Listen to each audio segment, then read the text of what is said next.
Sunday morning, President-elect Donald Trump is the first president to win non-consecutive terms since Grover Cleveland.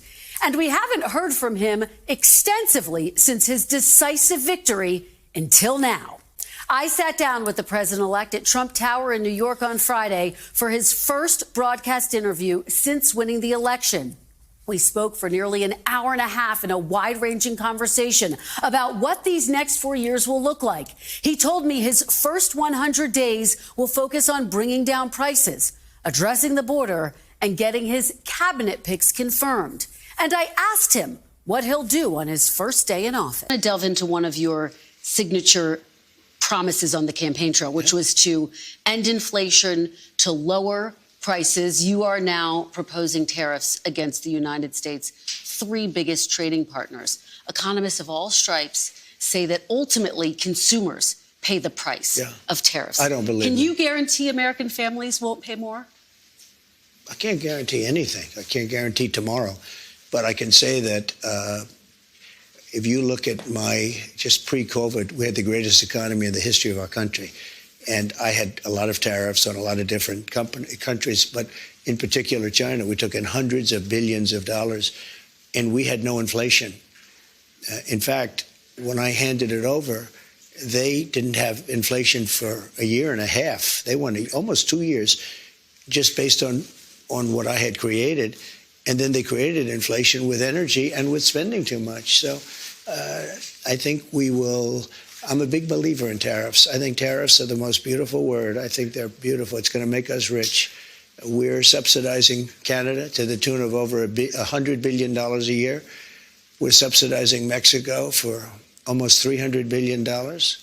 We shouldn't be subsidizing. Why are we subsidizing these countries? If we're going to subsidize them, let them become a state. We're subsidizing Mexico, and we're subsidizing Canada, and we're subsidizing many countries all over the world. And all I want to do is I want to have a level, fast, but fair playing field.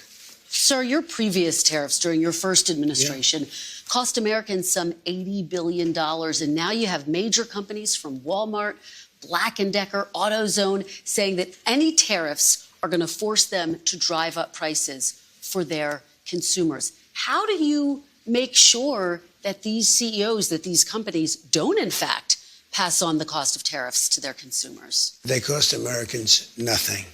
They made a great economy for us.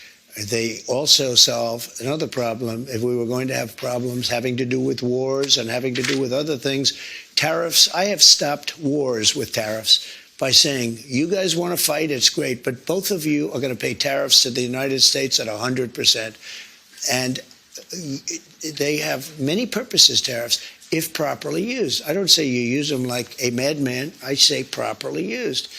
But it didn't cost this country anything. It made this country money, and we never really got the chance to go all out because we had to fight COVID in the last part, and we did it very successfully. And when I handed it over to Biden, the stock market was higher than what it was just previous to COVID coming in. It was actually higher.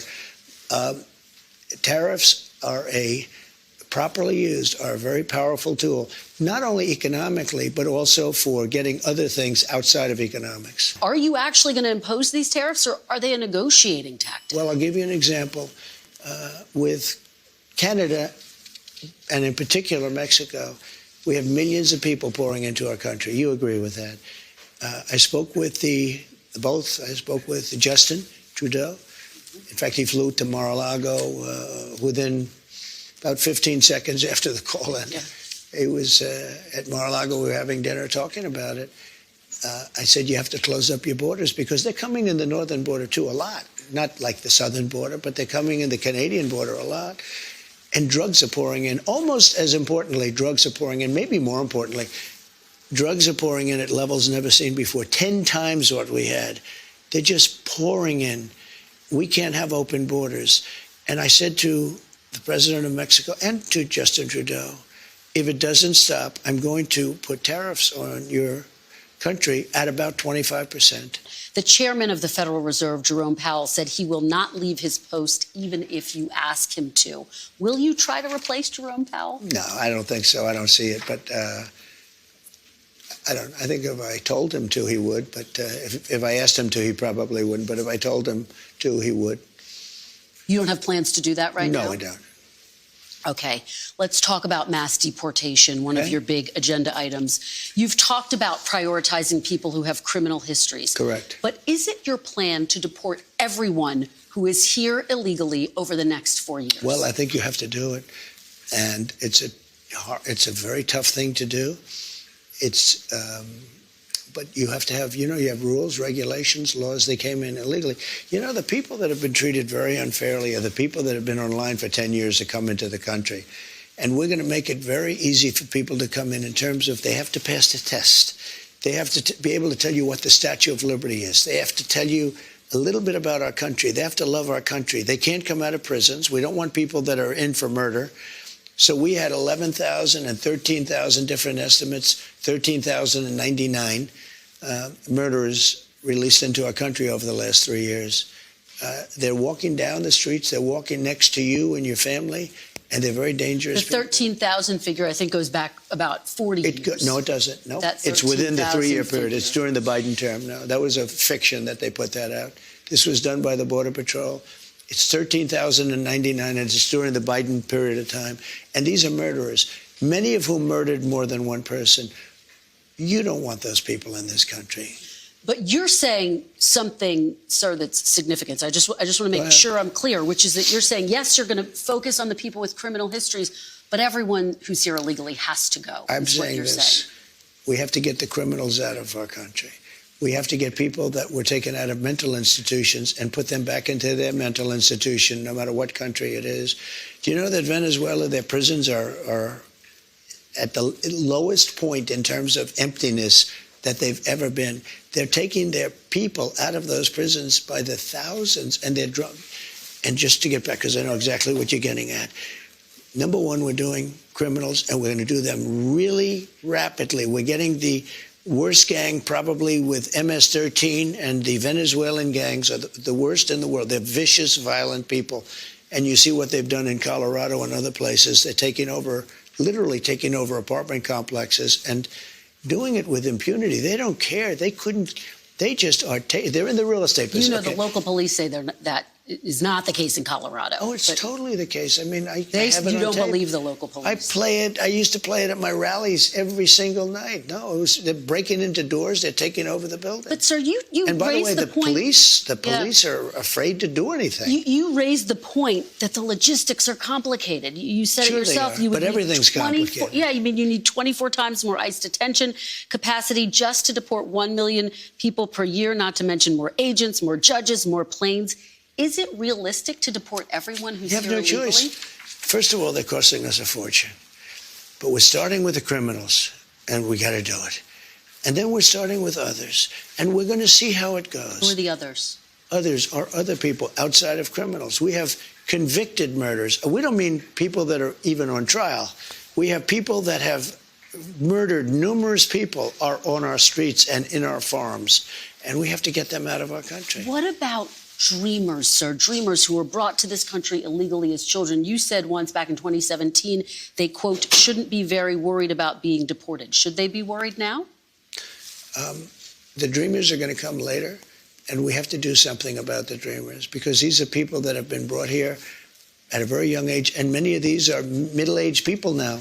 They don't even speak the language of their country. And yes, we're going to do something about the dreamers. What does that mean? What are you going to do? I will work with the Democrats on a plan, and if we can come up with a plan, but the Democrats have made it very, very difficult to do anything. Republicans are very open to the dreamers. The dreamers, we're talking many years ago, they were brought into this country, many years ago. Some of them are no longer young people, and in many cases, they become successful. They have great jobs. In some cases, they have small businesses. Some cases, they might have large businesses. And we're going to have to do something with them. And you want them to be able to stay. That's what you're saying? I do. Okay. I want to be able to work something out. And it should have been able to be worked out over the last 3 or 4 years. And it never got worked out. Biden could have done it because he controlled, Congress to a certain extent, right? He could have done something, but they didn't do it. I never understood why, because they always seem to want to do it, but then when it comes down to it, they don't.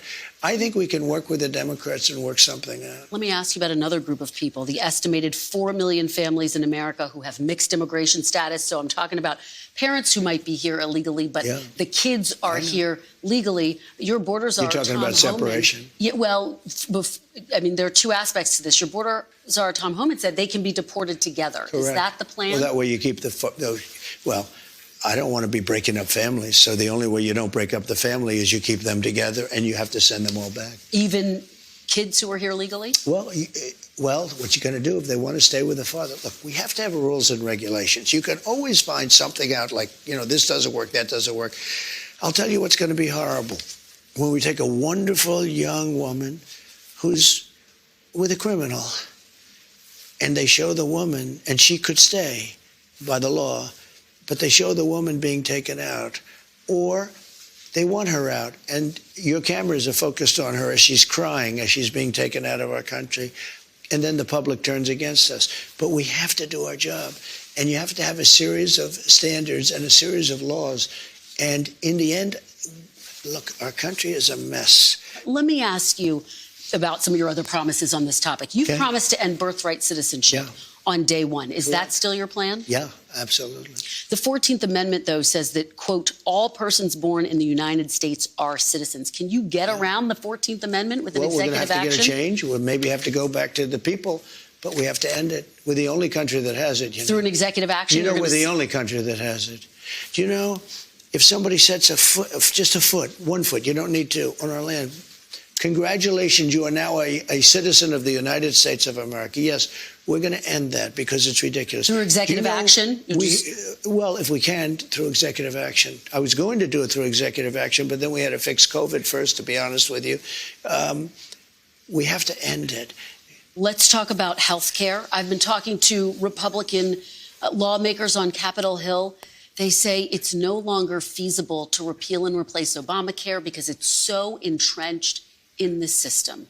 Do you see it that way? Is that now off the table, repealing and replacing? When John McCain let us down by voting, and Murkowski and Collins and whoever it was that voted against, but they really let us down. They did us a great disservice because we would have had great health. Obamacare is lousy health care. It's very expensive health care for the people. It's also expensive for the country, but for the people. It's lousy health care. When John McCain gave his thumbs down after saying for 10 years that he wants to repeal and replace, okay? And then he came out, put his now famous thumbs down, and he became a hero to the left. Let me tell you, if we find something better, I would love to do it. But unless we find, but one thing I have to say, I inherited Obamacare, or anything else you want to go, it's got about 20 names, but I inherited it.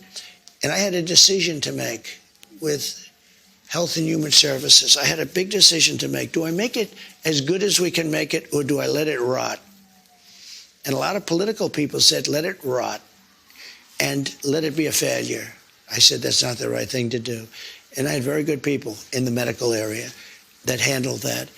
And I said, what do you want to do? He said, we really have an obligation to make it as good as we can. And we did. We made it as good as we can make it.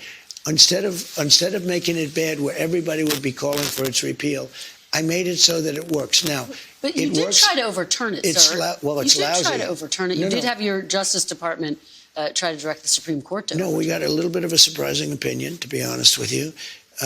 If it would have been overturned, we would have had much better health care right now. But right now, we have something that I made the best of. I could have made the worst of it, and it would have fallen by the wayside. I did the right thing from a human standpoint, but, I'm sort of proud of my decision. At the same time, sometimes I regret it. I told the people, and I gave them the money to do it. I said, fix it, make it work, because people would have suffered. But it's too bad that they voted no. I wish John McCain, he fought for 10 years on replacing Obamacare, for 10 years, and then he voted against. Nobody understands it. Sir, you said during the campaign you had concepts of a plan. Do you have an actual plan at this point for health care? Yes, we have concepts of a plan that would be better. Just concepts? Do you have a fully developed plan? Let me explain. We have the biggest healthcare companies looking at it. We have doctors. We're always looking because Obamacare stinks. It's lousy. There are better answers. If we come up with a better answer, I would present that answer to Democrats and to everybody else, and I do something about it. But until we have that, or until they can approve it, but we're not going to go through the big deal. I am the one that saved Obamacare, I will say, and I did the right thing. I could have done the more political thing and killed it, and all I had to do is starve it to death. You did try to have your Justice Department effectively kill it, though, sir. Kill it from a legal standpoint, but from a physical standpoint, I made it work. In your concepts of a plan, sir, will people with pre-existing conditions still have coverage, and can you guarantee their prices will not go up? The answer is yes. They'll have coverage. You have to have it. And what about their prices? Because you know what? What about their prices, sir? I want the prices to go down. I want to have better health care for less money. And there are ways of doing it, I believe. Let's talk about abortion, sir. You have taken responsibility for overturning Roe v. Wade. You've said that abortion is now a state issue. There are steps that you could take, though, as president, to restrict abortion through executive action without Congress. More than half of abortions in this country are medication abortions. Will you restrict the availability of abortion pills when you're in office? I'll probably stay with exactly what I've been saying for the last 2 years, and the answer is no. You commit to that? Well, I commit. I mean, do things change? I think they change. I hate to go on shows like Joe Biden. I'm not going to give my son a pardon. I will not, under any circumstances, give him a pardon. I watched this, and I always knew he was going to give him a pardon, and so I don't like putting myself in a position like that. So things do change, but I don't think it's going to change at all. You named Kash Patel to be the next FBI director. Yeah. He has a list in his book of 60 people that he calls members of the so-called deep state. It includes Democrats like Joe Biden and Hillary Clinton. It includes former members of your cabinet, from Bill Barr to Christopher Wray. You campaigned on destroying the deep state. Do you want Kash Patel to launch investigations into people on that list? No, I mean, he's going to do what he thinks is right. Do you think that's right? Do you think that's right, sir? If they think that somebody was dishonest or crooked or a corrupt politician, I think he probably has an obligation to do it. But are you going to direct him to do it? No, not at all. Not at all. We have two great people there. We have him and we have Pam. And Pam Bondi has been like a rocket ship. She's very popular and very good and very fair. And Kash Patel is very fair. I'll tell you, I thought Kash may be difficult because he's, a strong conservative voice. And I don't know of anybody that's not singing his praises. The other day I was watching, and Trey Gowdy, who's a moderate person and very smart and very respected in the party, he's Kash's biggest fan. He said, this is the most misunderstood man in politics. He's great. I guess they worked together on the Russia hoax or something. And Trey Gowdy became a fan. Trey Gowdy. Everybody respects him.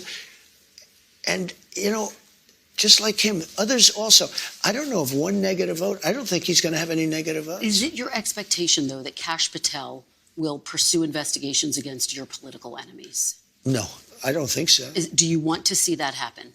If they were crooked, if they did something wrong, if they have broken the law, probably. They went after me, They went after me and I did nothing wrong. Well, let me ask you this. You said President Biden, quote, that you're going to appoint a real special prosecutor to go after Joe Biden. You said that during the campaign. Where? You said that on Truth Social, June 12th, 2023. I will appoint a real special prosecutor to go after the most corrupt president in the history of the United States, Joe Biden, and the entire Biden crime family. Are you going to do that? Are you going to go after Joe Biden?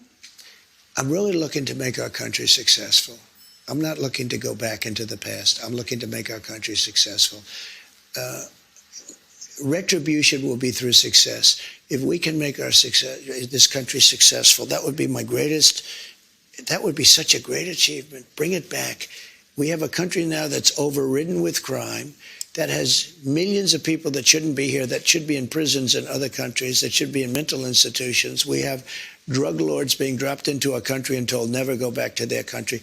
I'm looking to make our country great. I'm looking to bring prices down because, I won on two things, the border and more than immigration. They like to say immigration.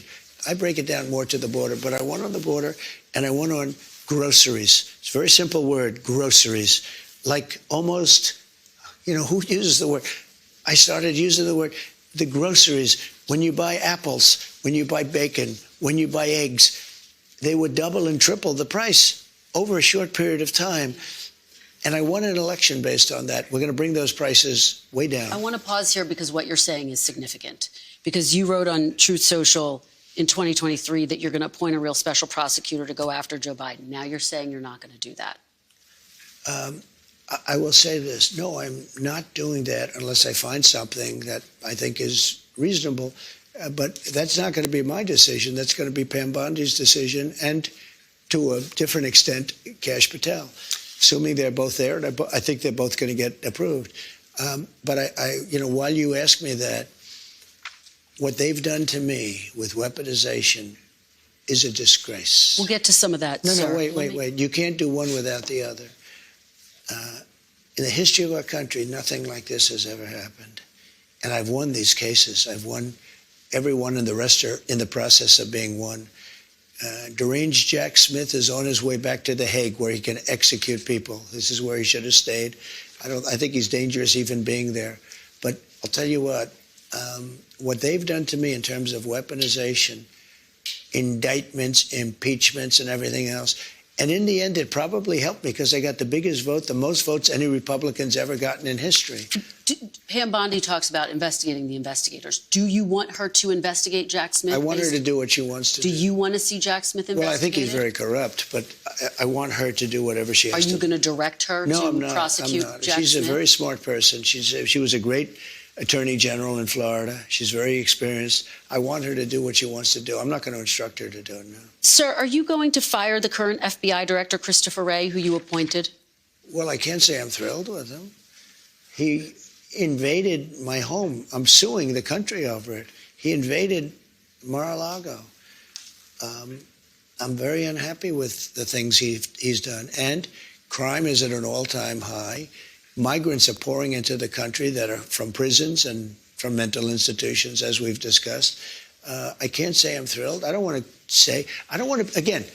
be Joe Biden and give you an answer and then do the exact opposite. We're going to talk about that. So I'm not going to do that. What I'm going to say is I certainly cannot be happy with him. You take a look at what's happened. And then when I was shot in the ear, he said, "Oh, maybe it was shrapnel." Where's the shrapnel coming from? Is it coming from heaven? I don't think so. So we need somebody to straighten. I have a lot of respect for the FBI, but the FBI's respect has gone way down over the last number of years. Don't you have to fire him in order to make room for Kash Patel if he is, in fact, confirmed? Well, I mean, it would sort of seem pretty obvious that if Kash gets in, he's going to be taking somebody's place, right? And somebody is the man that you're talking about. I asked you last time we sat down for an interview if you were going to pardon yourself. You said no. But now that President Biden has pardoned his son, Hunter, are you reconsidering? Might you pardon yourself? I didn't do anything wrong. I was given the option. And the lawyers told me, a very specific lawyer, I don't have to go into who, but very high up in the administration said, "Sir, if you pardon yourself, you're going to look guilty. And you did nothing wrong." Oh, I had that option. I could have saved myself a lot of legal fees, but it turned out that I was right. Look at what's gone on. Everything's being dropped.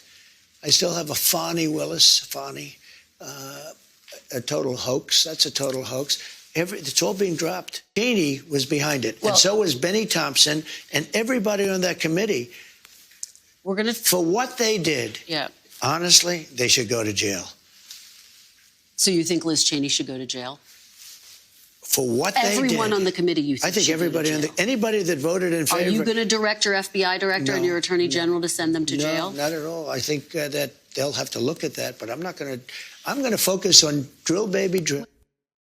And I asked the president-elect if he plans to follow through on his campaign promise to pardon those who attacked the Capitol on January 6th, including the more than 900 people who pleaded guilty to crimes. I'm going to look at everything. We're going to look at individual cases, yeah. Okay. But I'm going to be acting very quickly. Within your first 100 days, first day? First day. First day? Yeah, I'm looking first day. Issue these pardons. These people have been there. How long is it? 3 or 4 years? Okay. By the way, they've been in there for years, and they're in a filthy, disgusting place. that shouldn't even be allowed to be open. And when we come back, President-elect Trump's message to the people who didn't vote for him.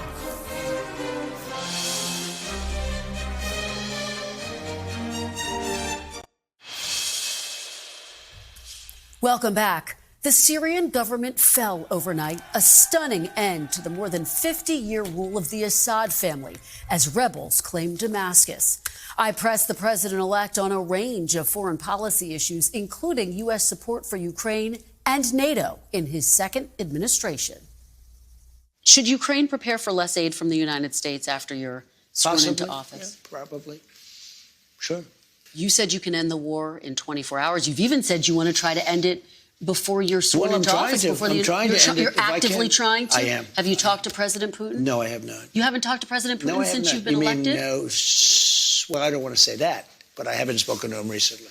So you've spoken to President Putin since you've been elected? I don't want to say that. I don't want to say anything about that because I don't want to do anything that could impede the negotiation. But you I want to have stop talked it. about Let me the tell you other what I have world talked leaders. about. Let me tell Okay. you. There are people being killed in that war at levels that nobody's ever seen before.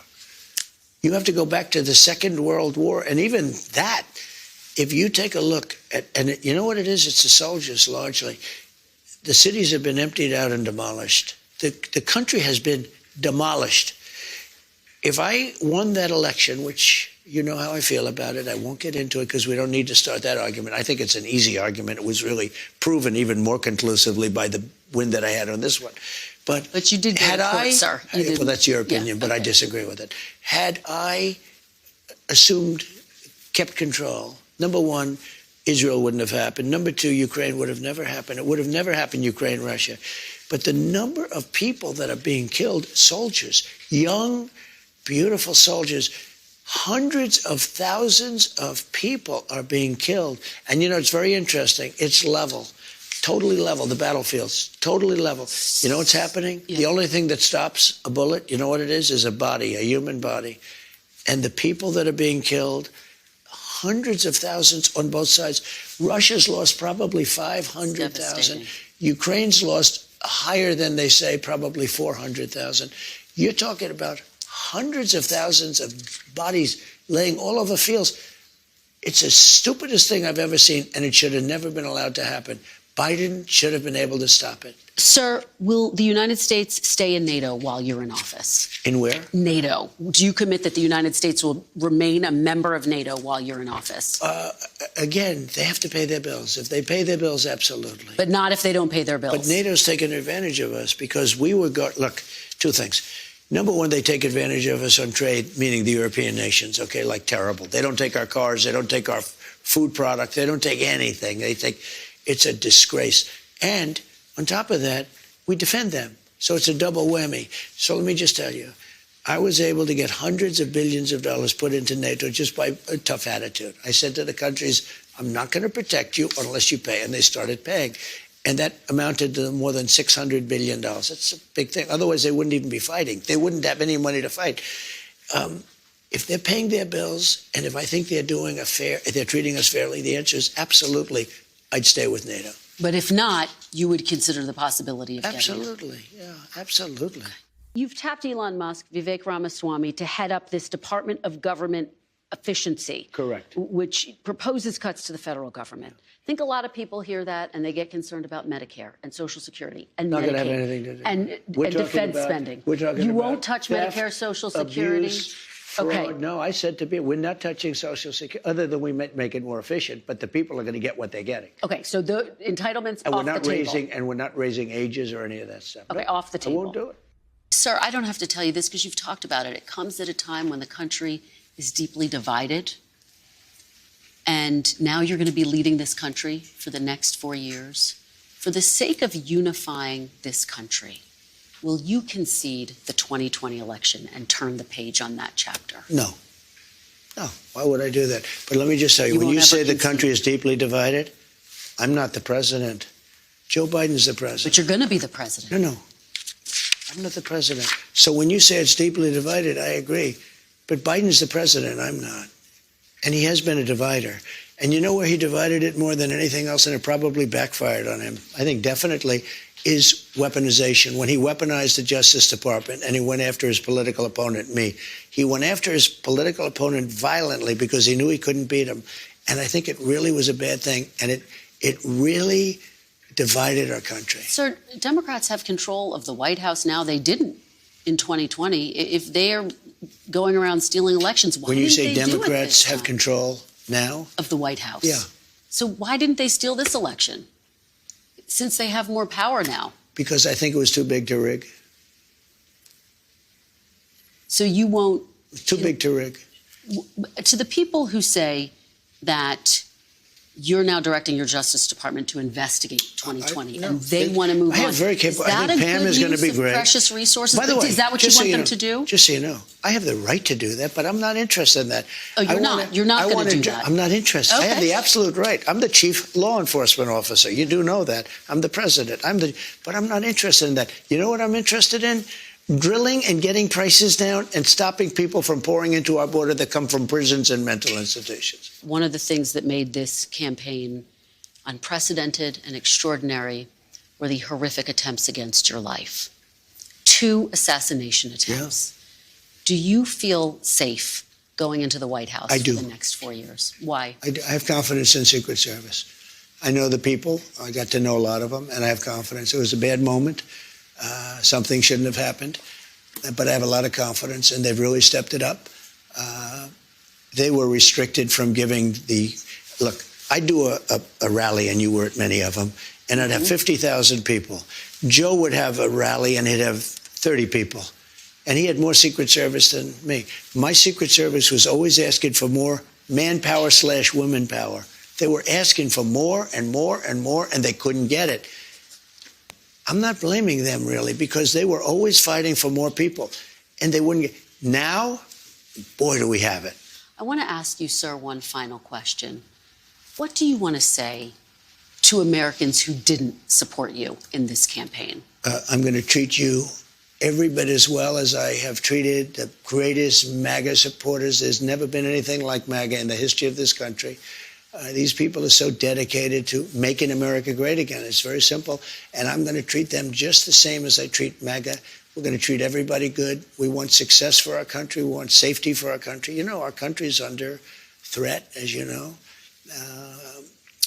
We have a tremendous threat militarily because of the power of weapons and weaponry. It's a tremendous threat. Nobody talks about it, but it's a tremendous threat. I want to treat everybody the same. I want to treat them well. And at the end of this 4 years, and I have a big head start because I was there for 4 years fairly recently. A lot of bad things were done during the 4 years that I wasn't there, and mostly in what they've done in terms of our reputation overseas. Our reputation is so bad, so shot. I got to bring it back, and I also have to bring back civilization to our country. Our country is a crime pot. And we have to get rid of crime. We have so many things to do. We have to do the prices. We have to do all of that. But we have to get the criminals out of our country. We have to bring down crime. People have to be able to walk across the street and buy a loaf of bread without being shot. And that's going to happen. But what I say to them is, I love you, and we're going to all work together. And we're going to bring it together. And you know what's going to bring it together? Success. I saw that just prior to COVID coming in, I had polls that were the highest anyone. McLaughlin and Fabrizio said George Washington and Abraham Lincoln, if they came back from the dead and they ran as president and vice president, couldn't beat you, sir. We were doing so well. And I was getting along with the left. Let's call it the left. Would be nice. Okay, we're just going to call it. But I was getting along with people that you would consider liberal or progressive, as they like to say, at levels that I never thought was possible. And you know what it was? Success. Success was bringing the country